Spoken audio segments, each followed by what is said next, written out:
Hi, this is Stacia, and I wanted to share another game from the Parma Championship. This was round 5, and I played the white pieces against Mark Seaton, usually a 1600 player, but I think he's rated something like 1470 currently, and I'll put his actual rating up on the screen. Okay, and so yeah, this is round 5 of the Parma Championship. These games are G90, which I really love. It just feels more like real chess, as opposed to the normal G30 that we play. But I'm 2-2 at this point in the tournament, and so I'm looking to score a win. But Mark Seaton is a player that I've never won against before, so I would need to take a new scalp to get a win here. So let's have a look. D4, D5, C4, the Queen's Gambit, and C6, the Slav. And if you know me, I'm always happy to see this because I like to play the exchange variation. So takes, and bishop f4. People say this opening is boring and drawish, but I have to say I kind of disagree. I think that's true if you're playing a GM that knows exactly what to do. But at the amateur and club levels or whatever, I find this opening to provide a variety of positions. And there's tons of tricks and traps and little nuances in the opening that I tend to know better than my opponents. So I actually really enjoy this opening. So bishop f5 was played, and this is already one of those moments, and you'll see why. So I noted in the comments, I'm thinking this must be a slight mistake, and that's accurate. And just to explain, I annotate all my games without a computer engine, so that when I have the engine on, I can see what I missed, and that helps me to improve my game. All right, so here, the last time I ran into this, the computer really liked Queen B3, so I decided to go for that. I'm hitting the B pawn, obviously, and I think the best move for black is probably just Queen B6, and they'll get 2 isolated pawns, but have an open A file for the rook. My opponent played Queen D7. And this is actually a blunder. So if you'd like to pause your video and see how to punish this, please do so now. Yeah, and I didn't see this in the game, or this would have been a very short game. White has 2 good moves here, but the best is E4. And the idea is we are going to play bishop B5. And although knight C6 would defend against this, E4 is a tempo on the bishop. So, you know, let's say he takes. Well, now we take this knight, and if black takes back, boom, they're going to lose their queen. And if they don't take back, we're just up a piece. So that's a completely won game for white. Let's go back to this. So Queen D7, and E4 wins the game. And bishop takes B8 also does win, although it's not quite as accurate. Okay. Well, sadly, I didn't see this. E4 is not something I would usually play, but I'll be looking at it in the future. All right, so knight C3 is what I played. Or I'm sorry, knight C3, not knight F3. And I like to make threats with B5. You know, notice that there's some coordination on the C7 square, and this is definitely a strong point for me in this opening in many games I played. So develop a piece and maybe have threats there. Okay, my opponent played knight f6. And again, double question mark, because that same threat is still there. So we could actually play e4 here. And again, like he could take like knight takes e4, I guess, but we're going to snatch this knight off. And it could go something like this. This line's a little more complicated, but the computer really likes white here. There's queen e6 check, which is pretty interesting. We can pull the bishop back. We're still up a piece right now, though. f6, attack the pinned piece. Grabbing this pawn when the rook is hanging is always a good idea. Like sometimes, that's kind of my rule. Like I'll take this pawn if I have a threat when I come down here. So like if the rook's hanging or the knight's hanging here, I'll pretty much always take. Otherwise, you have to be careful and calculate it out because your queen's very misplaced here usually. All right, so it would go something like this. Rook d8. We do have bishop b5 check. King f7. And knight f3. And black's going to take our bishop, but I don't really like black's position. So there you go. Pretty interesting. And I would gladly play white here. Okay, but in the game, I unfortunately didn't play e4. See, e4 is strong because it's a tempo on this bishop. I played e3, which is not a tempo on the bishop. And now he can stop bishop b5. And he did by playing a6. So, the funny thing about this is that a6 actually doesn't stop it. So this threat is still here.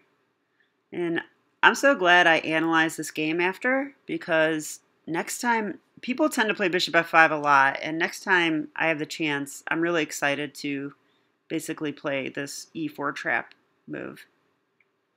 So, I mean, here you can actually grab the knight, and the rook is sort of overloaded because if it takes, we take here, and notice that there's a pin, so he cannot take.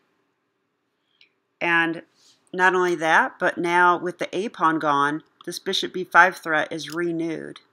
So yeah, really interesting stuff. People say the Slav exchange is boring.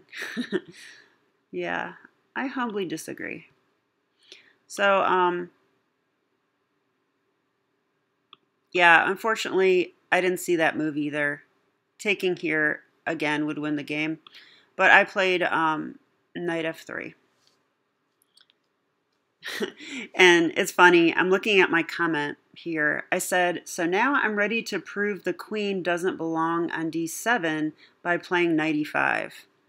So I was playing for a very, very minuscule advantage when really I had wins on the board right immediately. So my opponent played knight c6, and this finally ends the bishop b5 stuff. And now I go bishop e2. So I'm looking to develop and castle at this point, and I believe he is too. So e6, I castled, bishop e7, and now I played h3 because my opponent does have knight h5 ideas.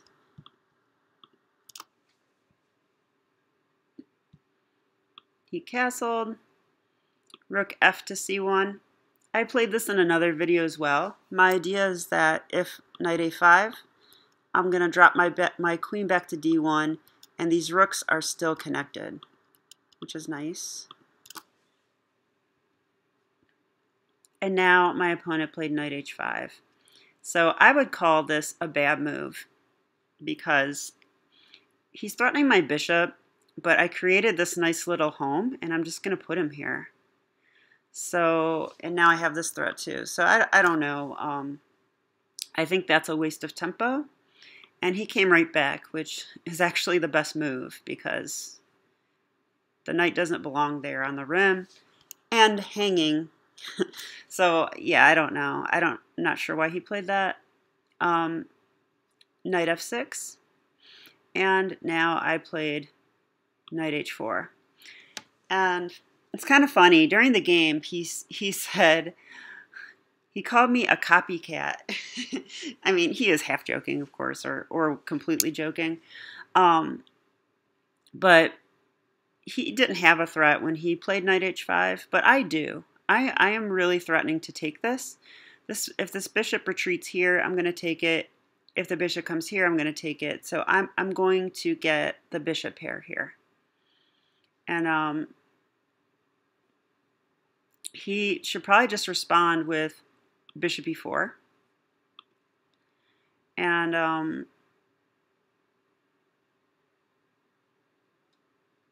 yeah, and the computer gives just going on with the game from here. So not taking. Pretty interesting. Because if I do take, he does take here, and I have to retreat my knight. And it's just a position. I mean, black, I'm trying to see if white has any advantage here. I'm not sure. This knight's pretty good. So I have the two bishops, so maybe white's slightly better. Okay, but my opponent made a strange move here. He played knight e4. So, yeah, I had a feeling this was a weird move and probably not right for some reason. So I had a nice, good, hard look at this. And then I took the bishop, and he took with a pawn, because you pretty much need to do that. And now I can grab this d pawn. So now I really like my position. Up a pawn, but not only that, that was his center pawn. So white's definitely better here. All right, well, he went bishop d8. Yeah, and I have threats here. I mean, I'm attacking the bishop with check. I have a fork here. And I mean, I've got some control over c7 potentially, so this is very uncomfortable. Bishop d8 was played. Computer actually likes bishop h5. Interesting. Attacking this. But now I played knight b6. Yeah, this felt like a cop-out a little bit, because it's a fork and he can just take. But the thing is, the knight is kind of vulnerable on the square, and I was seeing lines. What was I seeing here? I was seeing issues with his knights coming in, like coming here, tempo on the queen, and maybe the knight comes in here, and I was seeing unnecessary complications because I'm up a critical pawn, so I decided I would allow him to trade this bad bishop. And now I have queen b6, which I like to call a queen wedge. The queen's in his position. Now my queen's on c7 as well. It's kind of annoying that this pawn is weak and I'm just always attacking it. He played a5. Again, I'm not sure about this move. I think his idea was this, but maybe he didn't see that my bishop's guarding. I'm not sure. I played a3. Just stopping at this counterplay here with the knight coming to b4. And he played rook a to c8. So here I was feeling really comfortable with the position, and I decided to double rooks. Rook c2. And guess what? That's actually a blunder. So if you'd like to pause your video and find a move for black, go ahead and do so now. Yeah, sadly, I didn't see this during the game. Black could actually play knight takes d4 here. And this is a killer. This takes advantage of the fact that my rook is undefended on c2. And my bishop can be taken with check. So even if I try to grab the rook, he can take the bishop with check, and now my bishop's undefended as well. So that would lose. And, you know, what can I really do here? If I take the knight, he wins the rook. So the best move is probably just to play this sad move, maintaining defense of the bishop. Come on, computer. My computer has too many videos on it. I can't imagine why. It's not like I make videos all the time. Okay.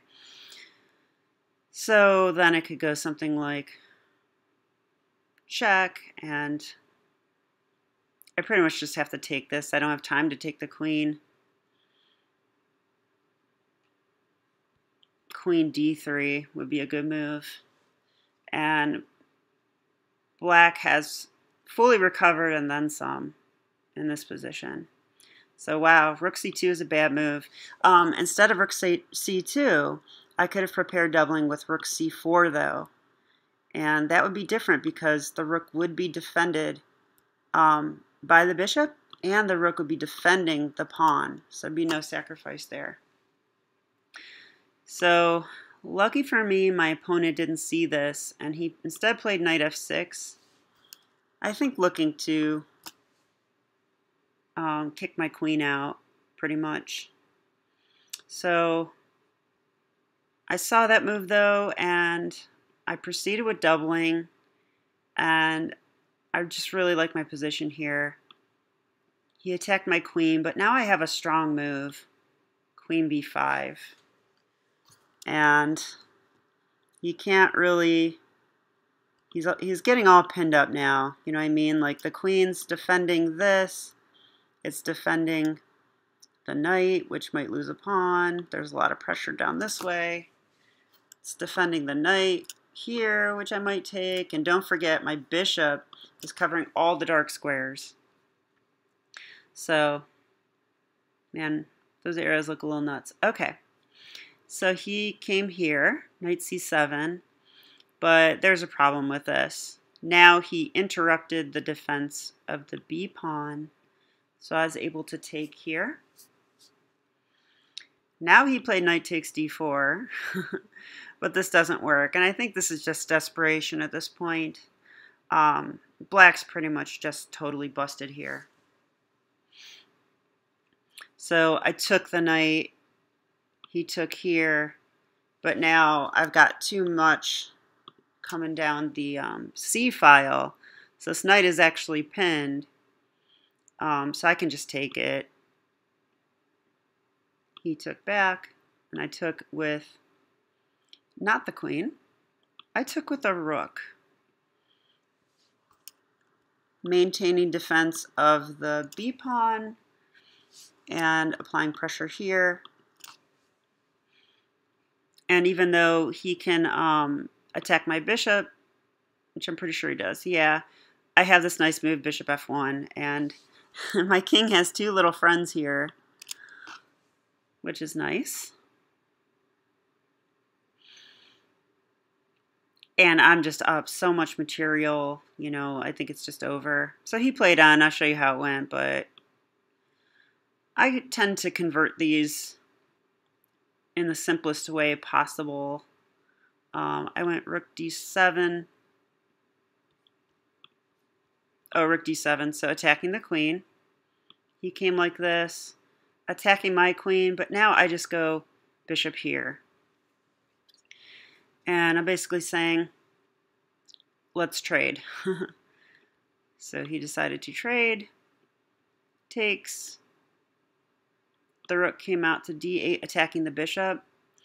But now I have this, and I'm pretty sure I can win with two bishops against nothing. And he actually played this out, but yeah, it was totally hopeless. I guess he has stalemate ideas, potentially. I have to admit, if I was black, I think I would play on and hope for stalemate tricks. But of course, it's completely lost. So yeah, let's just go through some key moments. I always like to ask, what can I learn? And I think this game, the main thing to learn was in the opening. So here, it's funny because I knew enough to know that bishop f5 was probably a mistake, and I played queen b3, which is accurate. But after queen d7, I totally missed these ideas with e4. So this is probably the biggest thing to learn, because e4 and this bishop b5 stuff is just killer. And not only was it there after queen d7, but after knight c3 and knight f6, it was there again. And after e3, a6 doesn't even stop it, because here I still have the same stuff.